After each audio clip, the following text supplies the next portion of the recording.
Bonjour à tous et bienvenue dans le podcast de Productivio, le podcast qui vous donne des trucs, des astuces et des pistes de réflexion pour vous permettre d'être plus organisé pour trouver votre essentiel, le réaliser avec efficacité et ainsi créer votre vie avec intention. Je suis Priscille Livenet, l'animatrice de ce podcast. Vous retrouverez toutes les notes de cet épisode sur le blog productivio.com, rubrique podcast. Partagez ce podcast, mettez une revue, une note sur iTunes afin de le faire connaître. Vous pouvez rejoindre la communauté de Productivio sur Facebook, Twitter, Google+. Productivio est aussi sur la plateforme Tipeee et si vous souhaitez m'encourager, n'hésitez pas à le faire. À partir d'€1 par mois, c'est possible. Je vous en remercie par avance. L'épisode de ce jour est dédié aux décisions et aux prises de décision. Prendre des décisions dans notre vie personnelle ou professionnelle, c'est souvent un moment qui nous fait peur, surtout si nous considérons que c'est une grande décision. Changer de travail, accepter un travail, se marier, avoir des enfants, acheter une maison, etc. Nous sommes confrontés régulièrement à ce genre de décisions, mais aussi à de plus petites au quotidien. Comme s'habiller le matin, quoi prendre au petit déjeuner, quelle route prendre pour aller travailler, et tout au long de la journée, nous avons ainsi à prendre une succession de petites décisions. Or, des études ont montré qu'à force de prendre beaucoup de décisions, on subit une fatigue décisionnelle et notre cerveau devient plus lent, voire moins efficace pour la prise de décisions importantes. J'ai trouvé un article très intéressant qui date de quelques années et qui détaille plusieurs expériences qui ont été faites et qui expliquent ce phénomène de fatigue décisionnelle. Mais je suis certaine que vous l'avez déjà tous expérimenté vous-même. Prendre des décisions le matin est souvent plus rapide que de les prendre le soir. Et si le soir, après avoir pris des dizaines de décisions dans la journée, vous allez faire vos courses et vous retrouver dans un rayon qui vous propose 150 sortes de yaourts, ou bien que vous alliez au restaurant et que la carte vous propose 5 menus et 35 plats différents, vous savez combien il est plus difficile de choisir et surtout aussi que vous pouvez plus facilement regretter le choix que vous avez fait à ce moment-là. Afin de réduire cette fatigue décisionnelle, il est de notoriété publique que certains grands hommes ont des techniques bien connues, comme s'habiller toujours de la même façon comme Mark Zuckerberg ou Barack Obama. En ayant un nombre très restreint d'options, on ne sollicite pas trop le muscle de la décision. Les routines du quotidien sont un moyen de réduire la fatigue décisionnelle. Pour tout ce qui n'est pas important, nous pouvons trouver des moyens de simplifier les choix, voire même de faire un choix pour longtemps. Par exemple, avoir une garde-robe capsule qui limite les options par saison, définir un petit déjeuner qui correspond à votre diète et s'y tenir pendant plusieurs semaines, voire plusieurs mois.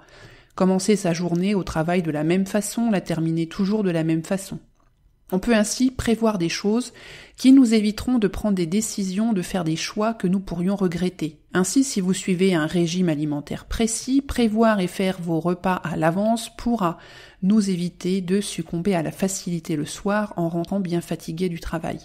Au lieu de commander une pizza ou de s'arrêter au Dailymob pour acheter n'importe quoi, savoir que l'on a un plat sain qui ne demande qu'à passer quelques minutes au micro-ondes nous aidera à respecter notre décision de bien nous nourrir. Tout cela, en outre, nous permet d'être plus rapide et efficace et aussi réduit la sollicitation de nos outils de prise de décision. La clé de cette étape est donc de réduire le nombre des options que nous nous donnons au minimum afin de faciliter la prise de décision. Ensuite viennent les décisions importantes que nous avons à faire et qui ne sont pas les mêmes tous les jours et qui ne se présentent pas non plus tous les jours, les grandes décisions de notre vie. Il est important d'apprendre à prendre des décisions rapidement pour éviter de perdre du temps. Parfois, nous cogitons pendant des heures, des jours, des semaines, voire plus, avant de prendre des décisions. Et cela nous met dans un état d'incertitude, une sorte de malaise. Afin de gagner du temps, apprenons à prendre des décisions rapides et si nous pensons que nous n'avons pas encore tous les éléments pour nous décider, dans ce cas, il s'agit de décider consciemment de ne pas prendre de décision maintenant et de fixer une date à laquelle nous déciderons. Cela va enlever cette incertitude pour nous, mais aussi pour les gens qui sont impliqués dans cette décision. On va donc se donner une deadline pour prendre la décision. Mais cependant, cela ne veut pas dire que nous n'allons plus rien faire jusqu'à la deadline. En effet, si nous repoussons une prise de décision sur un sujet, parce que nous manquons d'éléments par exemple, nous allons mettre à profit le temps jusqu'à la deadline pour collecter des informations manquantes. Une fois la deadline arrivée, c'est le moment de faire la synthèse des recherches et de décider. Nous allons mettre de côté notre côté perfectionniste, qui pourrait nous pousser à collecter une quantité incroyable d'informations et nous embrouiller encore un peu plus. D'où l'importance de la deadline fixée. C'est le même principe que de fixer un nombre d'heures à passer sur un dossier ou une présentation et de savoir dire stop, c'est suffisamment bon comme ça.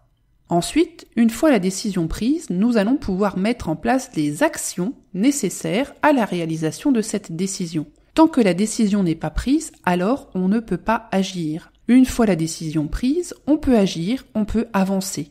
Et là, il est important de rester ferme sur notre décision et d'agir pour la mettre en œuvre. Une fois les actions en place, on pourra alors juger si les actions sont les bonnes pour la réalisation ou bien les ajuster ou prendre d'autres actions si celles-ci ne sont pas assez efficaces pour réaliser la décision. Mais tant que nous ne serons pas passés par cette étape, il est important de garder comme objectif la décision initiale. Cela nous évitera de la confusion et des demi-décisions. Vous connaissez tous cela. On prend une décision, on initie 2 ou 3 actions et avant même d'en voir les résultats, on modifie la décision.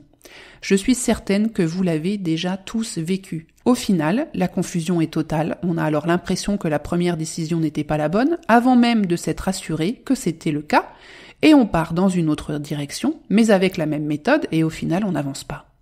Le principe est donc, on prend une décision, on agit pour réaliser cette décision. Et si le résultat n'est pas ce que nous espérions, alors on va modifier sa décision. Et nous pourrons modifier cette décision sans avoir de pensée négative du type « je change d'avis sans arrêt ». Non, nous avons pris une décision, sommes allés au bout des actions pour cette décision, au final le résultat n'est pas celui attendu, alors on change la décision. Tout cela est logique, il n'y a pas de nœud au cerveau à se faire. Une autre donnée à prendre en compte, quand on a une décision importante à prendre, c'est d'étudier la possibilité de faire 2 choses en même temps. Je ne suis pas en train de vous parler de multitasking, soyons clairs, mais parfois, nous nous mettons des freins ou des idées préconçues qui ralentissent notre processus de décision.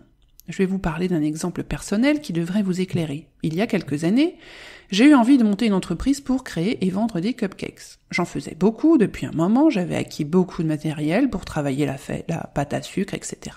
C'était une activité vraiment plaisante pour moi et je me disais pourquoi pas.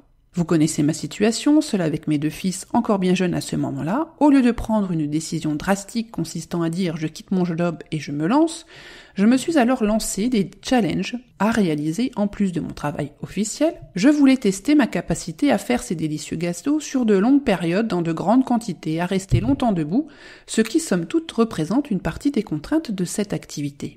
Au lieu de ne faire que quelques gâteaux le dimanche pour la famille et les amis, j'ai accepté de faire de grosses quantités de gâteaux pour le mariage d'une de mes amies, j'en faisais une grande quantité pour les 40 personnes de mon service, des fêtes de famille, etc. Et là, au bout de quelques mois, je me suis rendu compte que cela ne m'apportait pas ce que j'espérais. Je ne parle pas du tout d'aspect financier, je parle d'une certaine lassitude qui faisait qu'au bout d'un moment, j'en avais juste marre de faire tous ces gâteaux.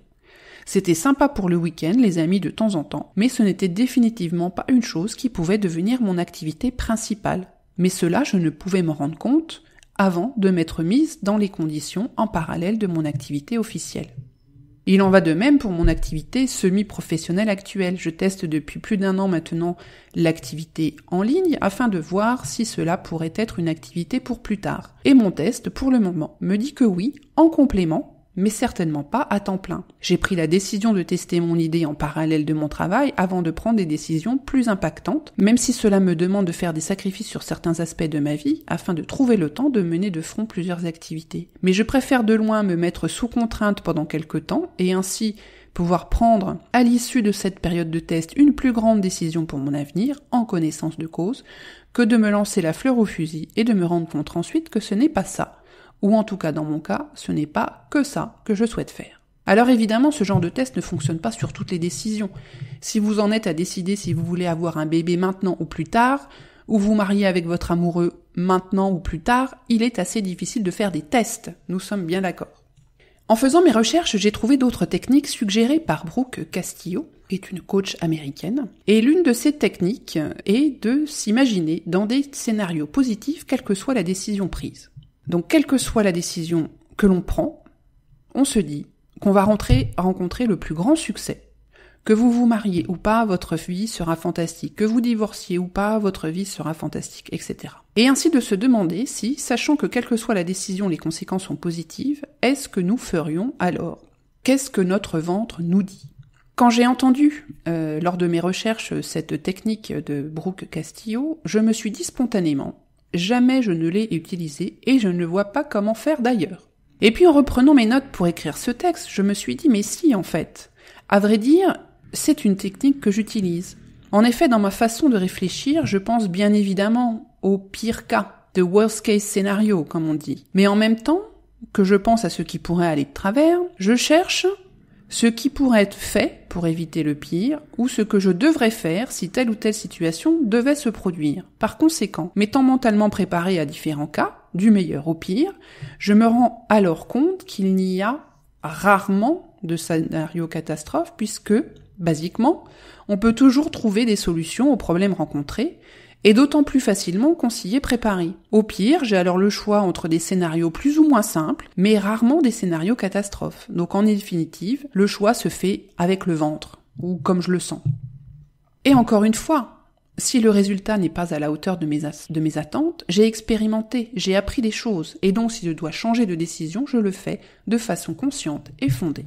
Une autre aide à la décision, qui est souvent difficile à utiliser pour nous autres Français, c'est de considérer que l'échec n'est pas irrémédiable. Je sais, c'est pas du tout comme ça que la plupart d'entre nous on a été élevés, et dans notre société, c'est difficile de se remettre d'un échec en raison de l'image qui se développe autour de nous. Mais si nous parvenons à faire abstraction de cette pression à tout réussir du premier coup, et que nous comprenons que les échecs, on s'en remet, que c'est une grande occasion d'apprendre, de se former et de trouver la bonne voie, alors nous retirons beaucoup de pression dans notre processus de décision. Autre technique pour faciliter la prise de décision, c'est de regarder la situation d'un œil externe, comme si nous nous observions. Cela aide à s'extirper des émotions qui entrent toujours en jeu dans la prise de décision. En pratiquant la méditation et en travaillant sur la gestion de nos émotions, nous avons alors les outils pour prendre des décisions plus rationnelles. Il semblerait d'ailleurs que d'examiner les données d'une décision à la lumière franche donne des résultats plus précis et fiables que de le faire dans la pénombre.